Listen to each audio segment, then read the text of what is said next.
Rajahmundry central జైల్లో ఉన్న MP Mithun రెడ్డిని కలిశారు రాజంపేట పార్లమెంటుకు చెందిన వైసీపీ నేతలు.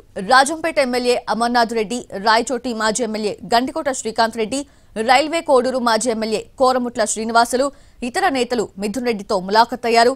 ఎలాంటి ఆధారాలు లేకపోయినా మిథున్ రెడ్డిని అక్రమంగా కక్షపూరితంగా అరెస్ట్ చేశారని ఆరోపించారు. చంద్రబాబు సీఎం అయిన నాటి నుంచి అరాచకమే చేస్తున్నారని మండిపడ్డారు. ఇప్పటి వరకు మిథున్ రెడ్డిని విచారించలేదని చెప్పారు.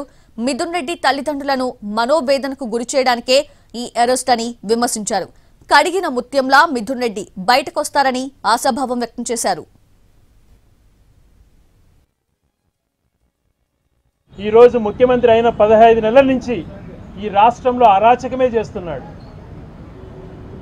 3 సార్లు కంటిన్యూస్గా అత్యధిక మెజార్టీతో గెలిచినటువంటి మిథున్ రెడ్డి గారిని మానసిక వేదనకు గురి చేస్తూ తనను ఒక ఫ్లోర్లో బంధించినట్టుగా చేసి ఏ ఒక్కరూ తనను మాట్లాడనీయకుండా రోజంతా మానసిక వేదనకు గురి చేసే విధంగా వ్యవహరిస్తున్నారు.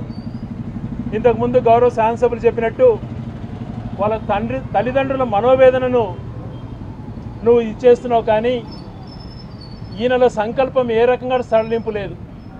తనను మానసికంగా ఎంత వేధించినా ఈ అక్రమమైనటువంటిది నన్ను ఏమీ చేయవు అన్నటువంటి ధైర్యంతో ఆయన ఉన్నాడు.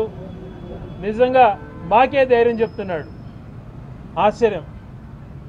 ఇటువంటివి కక్షపూరితమైనటువంటి రాజకీయాలు ఈ రాష్ట్రంలో జరుగుతున్నాయి. ఏ ఒక్కటి ప్రూవ్ కాకపోయినా, ఏ ఒక్కటి దాంట్లో మెన్షన్ చేయకపోయినా విచారణకని తీసుకొని వచ్చి ఒక ఖైదీలాగా బంధించడం ఎంతవరకు